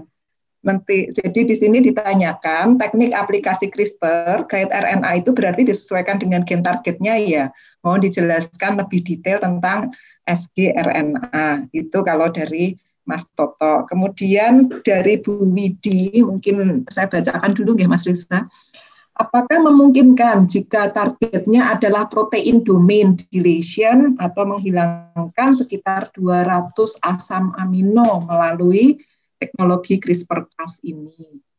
Terus juga ada review dari Prof. Siti Budia atau Prof. Siti, itu di tahun 2017 ada publikasi RNA sequencing di tanaman sawit Ganoderma dari China, Mas Risa. Apakah ini? Mas Risa itu yang 2017. Oh, Mas Risa yang tahun 2017. Atau 16 saya lupa ya. Tapi terus 2 tahun kemudian ada publikasi lagi dari Cina. Apakah yang dari Cina itu updating dari apa yang sudah Mas Risa lakukan? Nah, ada 3 itu Mas Risa yang masuk, mungkin bisa ditanggapi dulu. Baik, terima kasih Bu Ani. Mungkin dari atas ya, ini Pak Argawi kata ya, pertanyaannya iya, guide RNA itu disesuaikan dengan gen target. Jadi biasanya seperti gampangannya seperti kita mau desain primer untuk buat PCR begitu, kita mentarget daerah range yang kita inginkan. Lalu umumnya itu yang ditarget itu adalah daerah-daerah yang punya potensi indel, insertion deletion. Dan itu bisa dilakukan dengan software itu. Kenapa harus indel? Jadi gini, kalau kita melihat sekuen itu ya, mungkin jangan membayangkan sekuen nukleotida itu 2 dimensi, itu sebenarnya 3 dimensi. Karena adenin, guanin itu kan struktur, adenin, guanin. Jadi mereka tidak begini, tapi katanya kan membentuk seperti lingkaran gitu, half spiral. Jadi itu kan ada posisi-posisi kalau kita membuat jembatan bentuknya begitu, pasti ada sisi-sisi dari jembatan itu yang fragile kan. Sisi-sisi fragile itu yang indel, insertion deletion itu dihitung oleh deep learning sistem algoritma dari bioinformatics, kemudian ditentukan di situ. Dan tentu saja kita bisa mengambil range tuh Mas. Jadi range gen A sampai range dari gen A mungkin asam amino ke 1 sampai asam amino ke 100 misalnya, kita target di situ aja pokoknya. Jadi bisa nanti sama si algoritma akan dipilihkan di tempat-tempat situ. Tapi kalau Mas nggak milih, genomnya dimasukkan kemudian ketik create begitu ya, dia pokoknya akan mencoba membuat sgRNA di mana dia. Tapi kan itu tidak spesifik. Biasanya kita masukkan sekuennya pendek, sekuen yang kita target, kemudian kita masukkan genomnya, jadi akan di-align begitu. Setelah itu sgRNA-nya akan datang mencarikan posisi di mana dia pas. Kira-kira begitu. Mudah-mudahan menjawab. Nah, izin terima kasih Mas. Siap. Saya jadi ada bayangan tadi penjelasan yang sgRNA tadi di slide matur nuwun. Ya. sgRNA sendiri hanya satu bagian dari konstruk. Jadi kayak kita punya plasmid, kalau dulu gen insert itu sgRNA harus digabungkan dengan plasmidnya supaya dia punya satu kompleks. Jadi ketika si plasmid itu dikirimkan dengan agrobakterium ke dalam selnya sawit gitu misalkan. Di dalam selnya sawit dia akan ekspresi keluar Cas9, keluar ini nih trace RNA isinya dengan sgRNA dan PAM sequence nempel di Cas-nya itu dia lari menuju gen target yang diinginkan dan setelah itu terjadi pemotongan. Oke. Kemudian pertanyaan Mbak Widi. Mbak Widi. Mbak Widi ini nanyanya protein domain. Sampai saat ini saya belum melihat ada peneliti sanggup untuk melakukan deletion di level protein, karena level protein jauh lebih kompleks dari itu. Karena sistem CRISPR-Cas itu adalah sistem yang berada pada dogma biologi molekuler pada level DNA RNA. Dia belum bisa memotong protein. Mungkin berat juga memotong protein bagi sistem CRISPR-Cas, karena kan enzim yang terkait dengan CRISPR-Cas itu namanya nuklease. Seperti namanya nuklease, berarti dia memotong asam nukleat. Nanti mungkin suatu hari nanti mungkin kita bisa temukan sistem lain yang bisa untuk melakukan deletion dari protein, dan itu mungkin bisa juga dilakukan. Tapi kalau saya sendiri, ini tadi jawaban itu ya, jawaban experience dari literatur. Kalau jawaban personal nih, opini pribadi saya, ngapain repot-repot melakukan editing protein, kita bisa lakukan editing di level mRNA begitu, kemudian mRNA-nya tidak akan pernah bisa menghasilkan protein itu. Atau kita bisa melakukan editing yang lebih super precise di level mRNA sehingga proteinnya kehilangan domain tertentu. Mungkin bisa dilakukan kalau itu ya, dengan sistem existing. Kalau proteinnya yang harus diedit, menurut saya harus memerlukan sistem yang lain yang lebih baru. Mudah-mudahan menjawab. Kemudian Prof. Siti, ini waktu itu kami coba publish RNA-seq yang pertama 2016, publish 2017. Ya, kemudian dari situ ada 2 publikasi dari Tiongkok memang yang terkait dengan RNA sequencing. Sepertinya bukan lanjutan walaupun mereka mensitir sih, Bu. Sepertinya bukan lanjutannya, tapi mereka itu melakukan pendekatan RNA sequencing yang sama. Jadi dulu itu ketika kami melakukan riset CRISPR ini tidak ada sih sebetulnya dari supervisor pun dari Prof. Anton tidak terlalu menyarankan untuk membuat RNA sequencing. Kenapa? Karena mahal.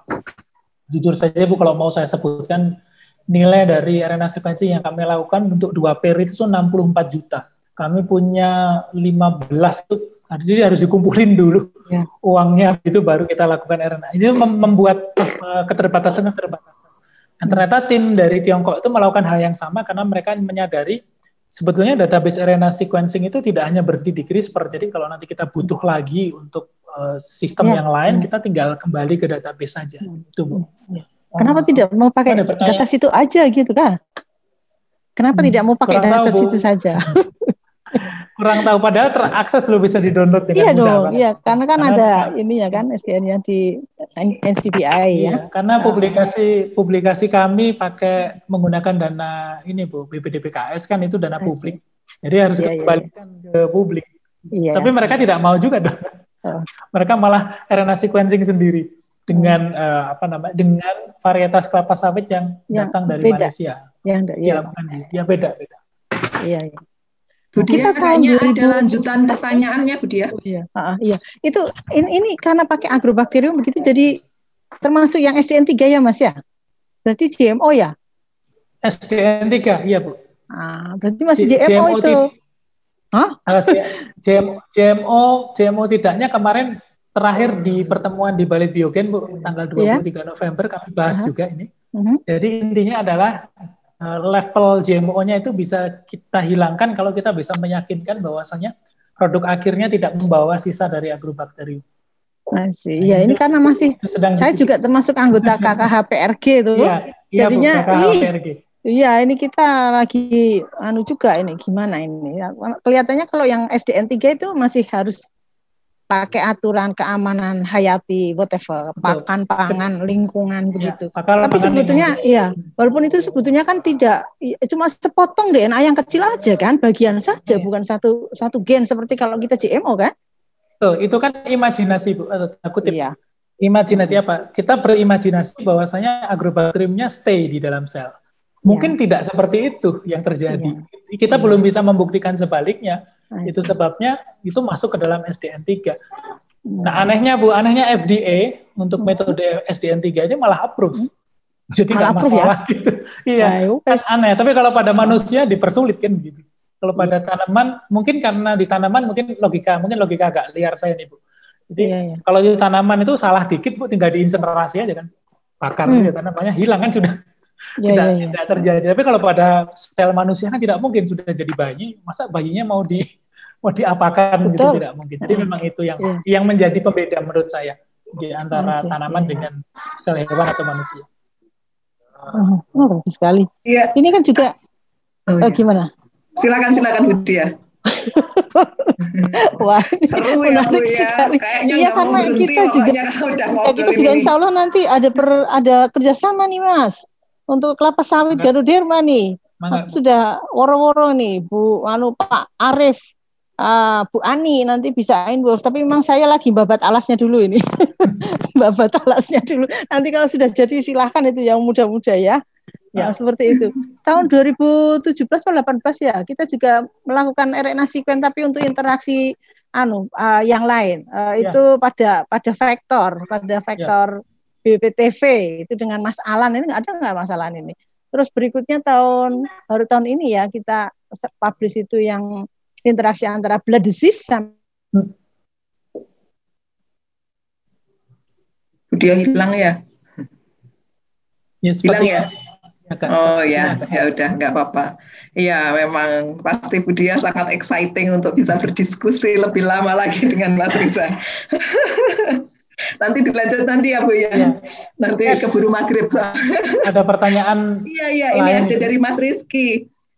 Kalau dari Mas Riza atau dari literatur, apakah agrobag delivery system itu merupakan opsi terbaik Mas? Untuk saat ini iya di kelapa sawit. Kita nggak usah berbicara level Indonesia, kita berbicara level dunia. Di level dunia, create atau pengembangan protoplas dari kelapa sawit itu masih sangat sulit. Di kami dulu saya S3-nya di Sirat itu sebelahnya ada IRD, itu dengan timnya Alang Rival dan juga Estelle Dialigo dan teman-teman. Tranberger itu mereka sangat expertise banget di kelapa sawit dan mengembangkan protoplas dan nggak berhasil. Sampai sekarang belum ada publikasinya, padahal itu tahun 2011 tuh saya di sana. Jadi belum ada, dan sampai saat ini Agrobacterium masih menjadi salah satu yang paling kita andalkan untuk delivery ke kelapa sawit. Nah ini harapannya sih di tahun mendatang nih kami bisa mendapatkan pendanaan lagi, pengen nyoba nih dengan virus yang tadi itu yang saya tampilkan di slide. Mudah-mudahan bisa gitu dengan virus, artinya bisa ada opsi lain gitu selain Agrobacterium, karena Agrobacterium tadi seperti Prof. Siti sampaikan ada kendala-kendala nanti di regulasi di akhirnya. Itu yang masih menjadi masalah.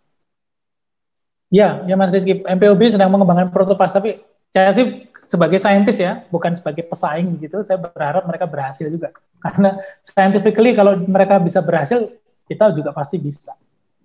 Mudah-mudahan sih lancar. Iya. Terima kasih ya sudah Mas Rizky ya. Ya, repet ini. Oh iya Bu. Nanti kita undang khusus ya Bu ya, Bu Mas Riza ya Bu. Nanti kita undang ganti ke biotek. Budia yang undang ke biotek nanti. Kalau nggak salah mungkin udah pernah ya Mas ya? Belum? Ke pusat studi biotek. Pusat studi biotek dulu 2 junior saya Bu yang datang. Waktu itu saya berhalangan. Oh iya. Siapa? Ya, sebentar lagi Mas, tunggu undangannya nanti ya Mas. Bu Dini Astika sama Pak itu Imam Bagus. Oh, oke. Ya. Iya. Baik. Kita undang kerjasama ini, jalan riset gitu ya. Tidak cuma visit loh. Iya. Harus itu Bu. Iya, baik. Ini sayangnya memang yang membatasi yang membatasi itu hanya waktu ya, karena sebentar lagi juga akan maghrib begitu. Jadi mudah-mudahan dari semua peserta di sini, teman-teman mahasiswa, Bapak Ibu dosen juga saya yakinlah ya mendapatkan insight dan new knowledge juga untuk bagaimana sih pemanfaatan CRISPR, kemudian kemungkinannya ternyata di Indonesia itu sangat mungkin dilakukan ya Mas Riza ya. Yang tadi kan kalau dari segi teknis kan sangat mungkin dilakukan ya, apalagi teman-teman yang muda-muda ini kan pasti sangat keen untuk misalnya mendalami tentang bioinformatics gitu ya, itu ini sangat potensial untuk tetap kita pelajari dan kita bisa manfaatkan untuk pengembangan untuk dunia pertanian, baik itu tanaman yang tahan, entah itu patogen atau kondisi lingkungan atau hal-hal yang memang perlu dalam pengelolaan. Oke, ini ada komen dari Mas Aji, mantap, menginspirasi sekali. Terima kasih Pak Risa, sukses selalu. Sama-sama. Terus mohon teman-teman berkenan untuk mengisi daftar hadir ya, karena kami juga butuh feedback apakah kuliah seperti ini juga berguna. Kalau berguna kan Pak Rudi masih ada di sini ya.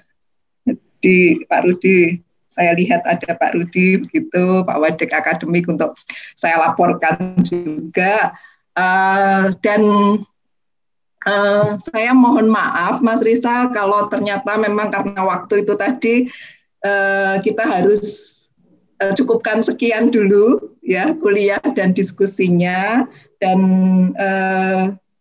nanti kita akan tutup dengan foto bersama. Namun sebagai ucapan terima kasih, izinkan saya juga menyampaikan, ini saya share ucapan terima kasih kami, sertifikat untuk Mas Risa yang sudah berkenan menjadi dosen visiting lecturer ya, dosen tamu terutama untuk prodi S3 di S3 prodi pertanian, prodi ilmu pertanian Fakultas Pertanian UGM. Jangan kapok ya Mas Risa untuk tetap berbagi begitu. Dan tadi Mas Risa juga sudah mengirimkan misalnya kontak menayangkan kontaknya, atau saya search namanya Mas Risa Ari Putranto saja sudah langsung ketemu kok kontaknya semua itu. Begitu. Nah, ini nanti akan saya kirim lewat email Mas Risa. Terus sebagai penutup acara ini saya mohon untuk kita semua berfoto bersama dulu gitu. Nanti kita akan kirimkan foto ini kepada Mas Risa supaya nanti Pak Rudi suruh menunggu. Iya Pak Rudi ada ya. Pak Rudi dan ada. Nah, Pak Rudi mohon ini dong, closing dong. Mohon maaf ya Pak Rudi, tadi langsung saya mulai. Matur nuwun Bu Ani. Mohon maaf tadi karena masih ada acara yang lain sehingga bergabungnya terlambat gitu. Ini kebetulan sudah pas sampai rumah, jadi pas nggak nyopir juga. Oke, terima kasih kepada Mas Risa yang sudah berbagi ilmu dengan teman-teman baik S3, S2 maupun S1, karena ini memang di open gitu ya bagi teman-teman mahasiswa semuanya. Saya kira yang disampaikan tadi sangat inspiratif begitu, dan mudah-mudahan bisa ditindaklanjuti nanti dengan kerjasama dengan teman-teman yang lain juga. Saya mendengar CRISPR dan kemudian pemanfaatannya itu beberapa tahun yang lalu ketika menemani Pak Tri Joko Santoso ya, yang sekarang menjadi kepala pusat pusat penelitian industri ya yang ada di Sukabumi. Itu beliaunya melepas tomat yang hasil dari CRISPR ini juga. Kebetulan pengujiannya di daerah Magelang, sehingga pada saat mau pengujian lapangan itu kami diundang gitu ya, sehingga ternyata di Indonesia juga sudah ada teknologi yang seperti ini dan istilahnya menghasilkan produk gitu ya. Hanya kalau kelapa sawit ini kan mungkin agak panjang gitu, sehingga memerlukan waktu yang cukup panjang dan juga mungkin teknologinya yang lebih sulit dibandingkan tanaman-tanaman semusim. Tapi saya kira teman-teman di BPKS dan juga di RNI itu istilahnya punya kemauan kuat untuk melakukan kegiatan breeding melalui CRISPR ini, walaupun tadi dibahas juga apakah ini masuk GMO atau tidak. Kalau menurut yang dilakukan Pak Tri Joko itu masuk GMO, sehingga harus lolos terkait dengan keamanan pangan, hayati dan seterusnya gitu ya. Tapi saya kira semuanya ini harus tetap dilakukan, dan ini saya kira merupakan teknologi baru terkait dengan pemuliaan, baik itu pemulihan ketahanan penyakit, hama, dan seterusnya. Jadi teknologi yang baru itu saya kira akan melengkapi teknologi-teknologi yang lama gitu, karena kadang-kadang kita berharap pada teknologi tertentu itu suatu saat mentok gitu ya. Pemulihan itu ketika ada teknologi radiasi misalnya atau mutasi, harapannya menyelesaikan semuanya. Kemudian transgenik juga begitu, tapi ya semua ada batasannya ya, sehingga satu dengan yang lain saya kira bisa saling melengkapi, dan ini merupakan teknologi yang terbaru saya kira untuk bisa melengkapi teknologi yang lama juga. Ya, sekali lagi terima kasih kepada Pak Riza dan Bu Ani sebagai personil yang mengkoordinir kegiatan ini, dan juga rekan-rekan semuanya termasuk Prof. Diah. Terima kasih atas partisipasinya. Selamat sore. Wassalamualaikum warahmatullahi wabarakatuh. Waalaikumsalam. Terima kasih Pak Rudi. Kita foto dulu nggih teman-teman. Mohon di-on-kan kameranya.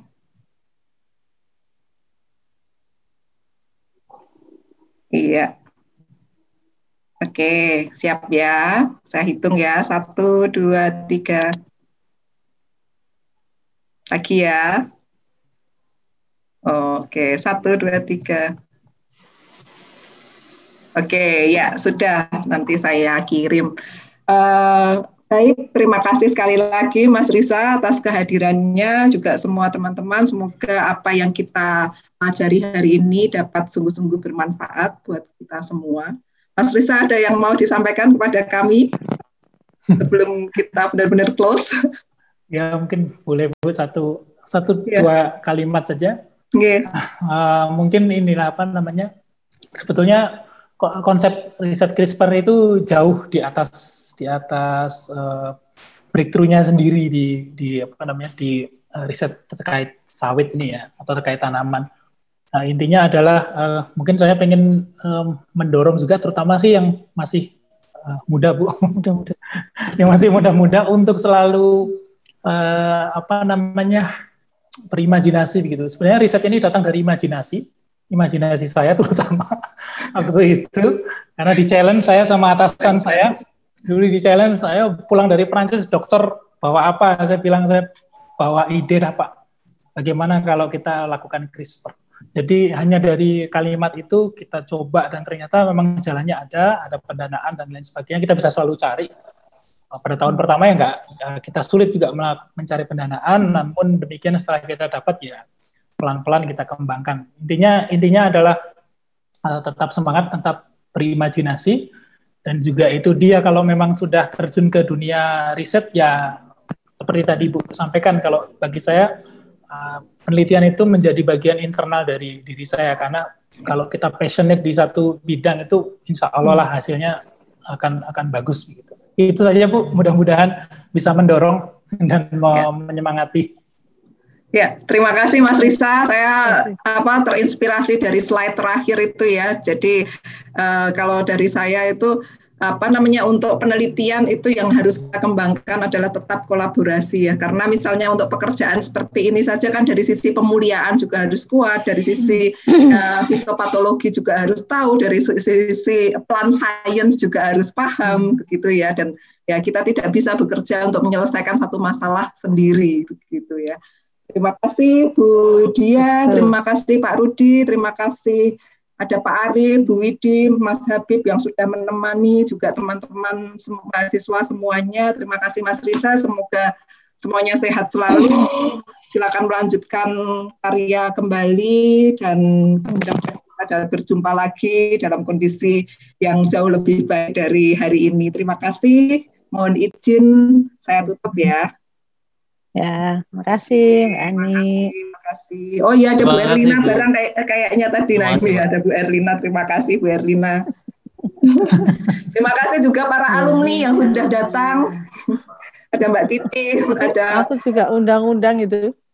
Ya, tadi Rizky, nggih. Ayu Pratiwi dari. Kok tadi? Oh, Ayu datang. Tadi saya kayaknya. Terakhir itu paling banyak itu ya sekitar 40 sekian gitu yang hadir tadi. Gitu. Ya. Ya. Oke. Matur nuwun. Terima kasih. Mohon izin saya close ya. Ya, Terima kasih Pak Riza. Ya, sama-sama.